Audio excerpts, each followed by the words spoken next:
Yeah, they call him KP. Born fire, born pressure. Allah, he's a storm that the world couldn't measure. Came from the Mekong with survival in his veins. Turned every broken moment into iron in his frame. Refugee roots with the king's ambition. Learned early how to move with deadly precision. Hey, what's up, Sabadi? Masakan Pinong Talai. Aloha Mahala to all my Ohanas out there. This is KP, the Madly Ocean, keeping things sexy and spicy. Welcome to another edition of Being Lao'd. I hope everyone's having their wonderful day so far as you are about getting up in the morning and go about your days as we move forward. It is a beautiful morning. It's approximately early. I've been coming to my studio about 5 o'clock in the morning and just, focusing and relaxing and getting ready for the day as I'm here having a conversation with you guys as well. Hope you are having that wonderful day. I just wanted to share some thoughts with you guys as we are moving towards the day and toward the weeks. It is near the end of March and we're going to April right now. There's a lot of things. Things are moving really fast. It's getting hotter here in the Central Valley, but it's going to be nice. It's going to be beautiful. I got a chance to drive up to Yosemite area over the weekend, and it was a beautiful feeling because I love nature.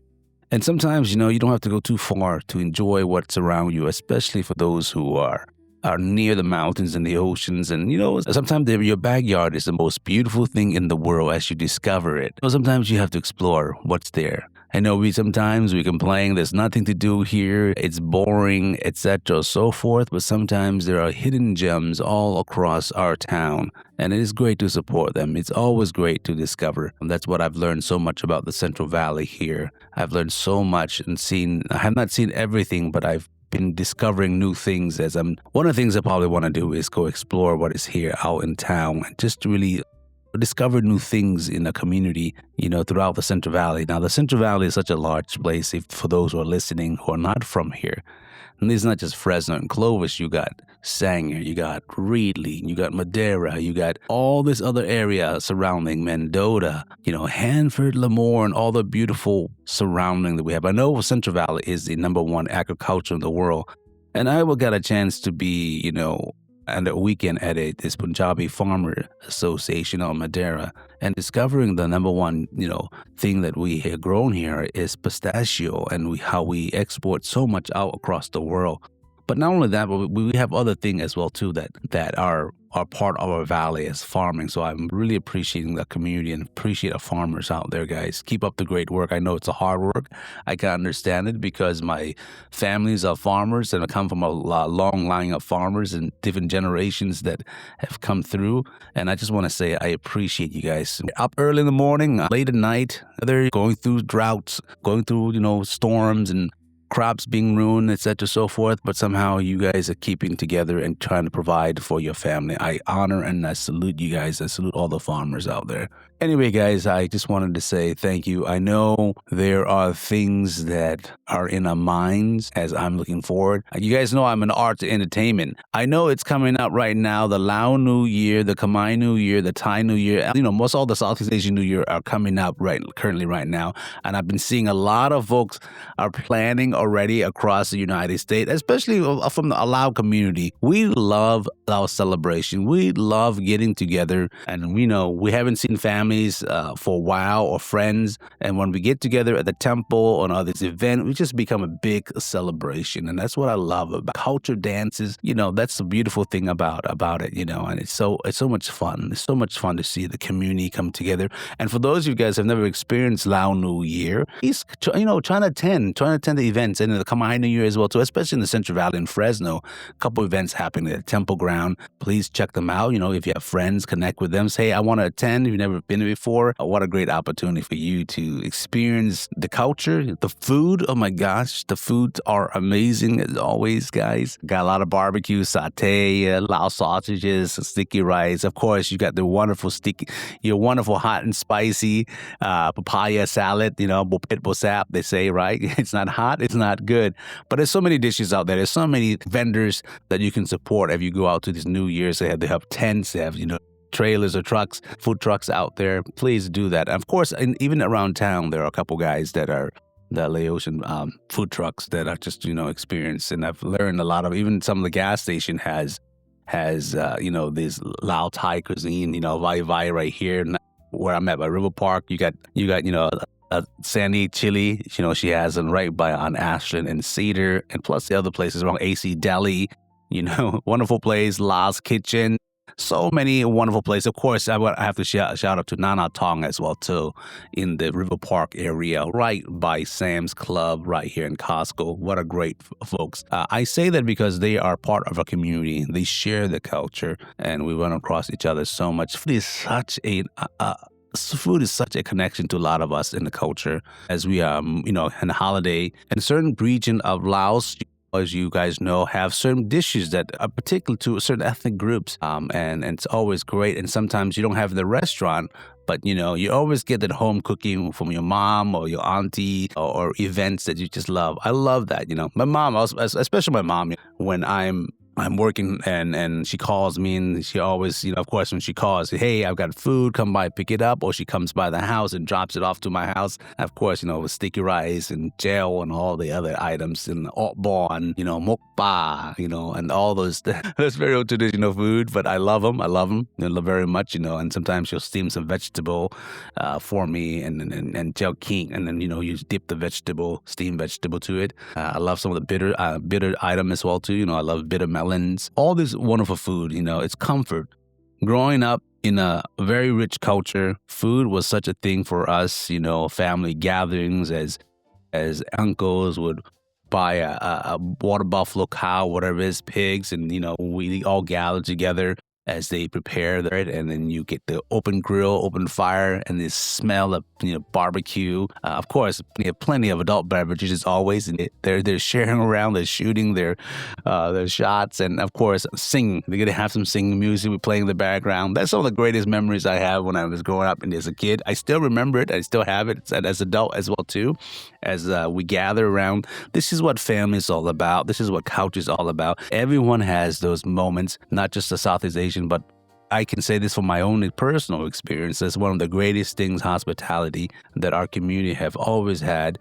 No matter where you go, across town, country, when you connect with your community, people from the community, people that are from the same country, they know how to treat you. They greet you well. They make sure you're fed, make sure you're okay, and that hold the tradition. I can see some of the tradition still carrying on for the next generation and so forth, and teaching them about respect of the elders, and respect of the community, and it's the respect of each other. That is the one thing that I love about growing up in the Lao household. As much as I'm an Americanized, been here adapting, I still hold a lot of tradition of the culture because my parents has taught me that way. One of the things when I was growing up in a household was we spoke Laotian or Lao, Pasa Lao in the household, but when we're outside the house, of course, we spoke English. Those things. That's why some of the things I maintain the language. I have a skill proficiency of a sixth grader. I have more of conversational Lao, but I understand a lot more than I can speak. It's an odd way of saying it, because when I listen to music or I listen to people's speeches, when they use high words,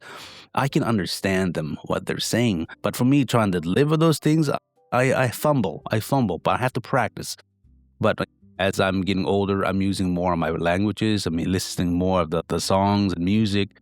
And it just brings a lot of memories of me of growing up. I've been in the United States over 40 plus years, but still, it is important for us to maintain that as generations come. As they say, as generation moves forward, a lot of the things that we have been watered down and will miss or lost. And sometimes I wish I taught my kids how to speak the language. I wish I learned how to read the languages, etc., so forth. But there's opportunity. There's still time. That's one of the things one of the goals that I have this coming year is to learn to read or to write, and to even to speak more of Pasat Lao, because I wanted to add more and more of what I do in the film television, to add more substance and context and writings and the languages to show our community how we have been part of here in this country.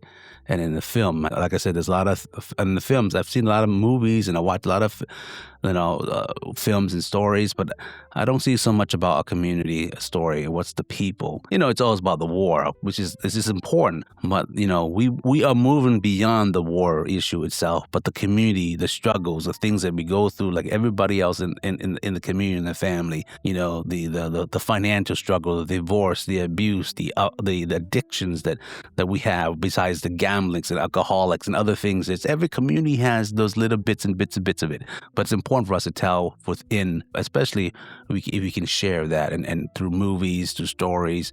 I know it might be taboo, and sometimes, why are you opening the Pandora's box? Why are you opening the gate of the community to let everybody know our business? That's not about that. It's a reality. It's life. And sharing is understanding as well, too, as we move forward to years and years to come. Sometimes they say, who's going to say it if you don't open your mouth?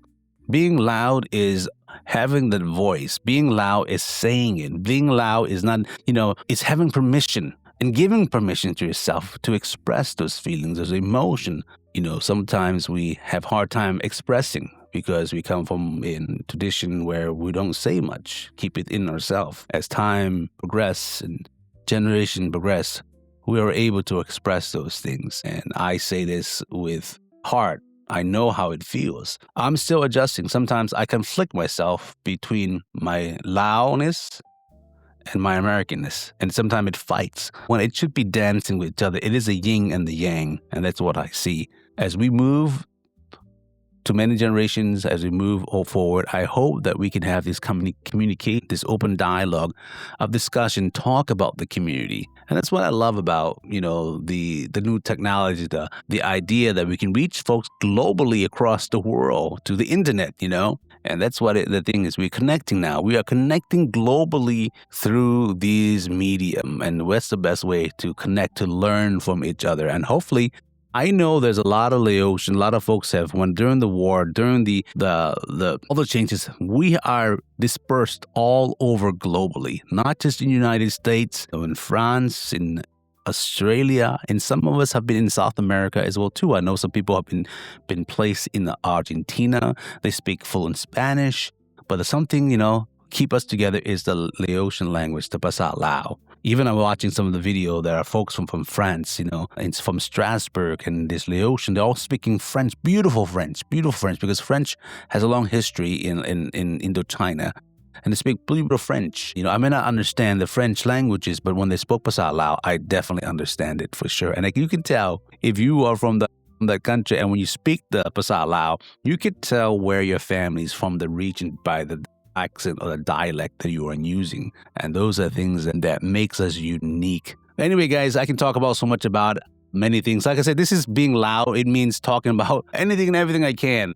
Pertains to what I do in my life, not just the art entertainment, because I can talk about arts entertainment all day long because I love it, because I've chosen this career and this career has chosen me to do what I do. But anyway, guys, thank you for tuning in for Being Loud with KP, Mad Laotian, keeping all things sexy and spicy. To encourage you guys to connect with your community, connect with some of the things you have lost, discover them, fall in love with it every day. That's one of the things I tell my friends and folks. Learn to fall in love with life every day, which I have. It's a discovery. It's a beautiful thing. It may sound cheesy to some folks, but it's reality. It's real for me because I live it, because I believe it, because it's a beautiful thing. All right, guys, have a great, wonderful day. Remember to laugh, smile, and serve others with unconditional love, but always, always, always keep it sexy and spicy. Up loud, let the world see. Keeping it sexy and spicy. Yeah, no matter out your fears, wild, free. This legend ain't done its legacy. Say it again, now the man KP. Keeping it sexy and spicy.